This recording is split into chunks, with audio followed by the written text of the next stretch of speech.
اعوذ باللہ من الشیطان الرجیم بسم اللہ الرحمن الرحیم۔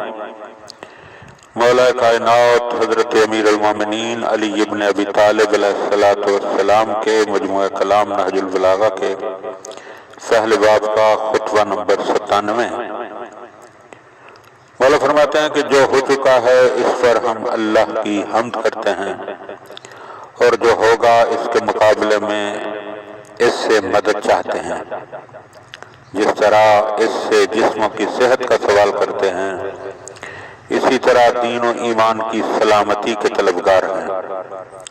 اے اللہ کے بندو، میں تمہیں اس دنیا کے چھوڑنے کی وصیت کرتا ہوں جو تمہیں چھوڑ دینے والی ہے، حالانکہ تم اسے چھوڑنا پسند نہیں کرتے، اور وہ تمہارے جسموں کو کہنا و بسیدہ بنانے والی ہے، حالانکہ تم اسے تر و تازہ رکھنے ہی کی کوشش کرتے ہو۔ تمہاری اور اس دنیا کی مثال ایسی ہے جیسے چند مسافر کسی راہ پر چلیں اور چلتے ہی منزل طے کر لیں، اور کسی بلند نشان کا قصد کریں اور فوراً وہاں تک پہنچ جائیں۔ کتنا ہی تھوڑا وقفہ ہے اس گھوڑا دوڑانے والے کا جو اسے دوڑا کر انتہا کی منزل تک پہنچ جائے، اور اس شخص کی بقا ہی کیا ہے جس کے لیے ایک ایسا دن ہو کہ جس سے وہ آگے نہیں بڑھ سکتا، اور دنیا میں ایک تیز گام طلب کرنے والا اسے ہنکا رہا ہو،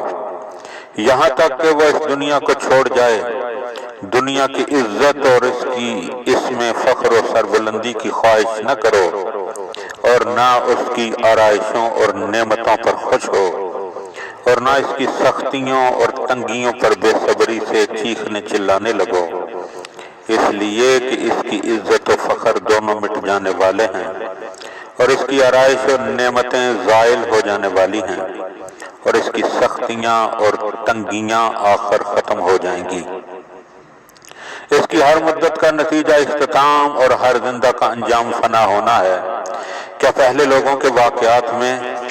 تمہارے لیے کافی نتیجہ کا تنبیہ کا سامان نہیں، اور تمہارے گزرے ہوئے آباء و اجداد کے حالات میں تمہارے لیے عبرت و بصیرت نہیں؟ اگر تم سوچو سمجھو، کیا تم گزرے ہوئے لوگوں کو نہیں دیکھتے کہ وہ پلٹ کر نہیں آتے، اور ان کے بعد باقی رہنے والے بھی زندہ نہیں رہتے؟ تم دنیا والوں پر نظر نہیں کرتے کہ جو مختلف حالتوں میں صبح و شام کرتے ہیں؟ کہیں کوئی میت ہے جس پر رویا جا رہا ہے، اور کہیں کسی کو تعزیت دی جا رہی ہے، اور کوئی عاجز و زمین گیر مبتلا مرد ہے، اور کوئی عیادت کرنے والا عیادت کر رہا ہے، کہیں کوئی دم توڑ رہا ہے، کوئی دنیا تلاش کرتا پھرتا ہے اور موت اسے تلاش کر رہی ہے، اور کوئی غفلت میں پڑا ہے لیکن موت اس سے غافل نہیں۔ گزر جانے والوں کے نقش قدم پر ہی باقی رہ جانے والے چل رہے ہیں۔ میں تمہیں متنبہ کرتا ہوں کہ بدعمالیوں کے ارتکاب کے وقت ذرا موت کو بھی یاد کر لیا کرو، کہ جو تمام لذتوں کو مٹا دینے والی اور تمام نفسانی مزوں کو کرکرا کر دینے والی ہے۔ اللہ کے واجب الادا حقوق ادا کرنے اور اس کی ان گنت نعمتوں اور لاتعداد احسانوں کا شکر بجا لانے کے لیے اس سے مدد مانگتے رہو۔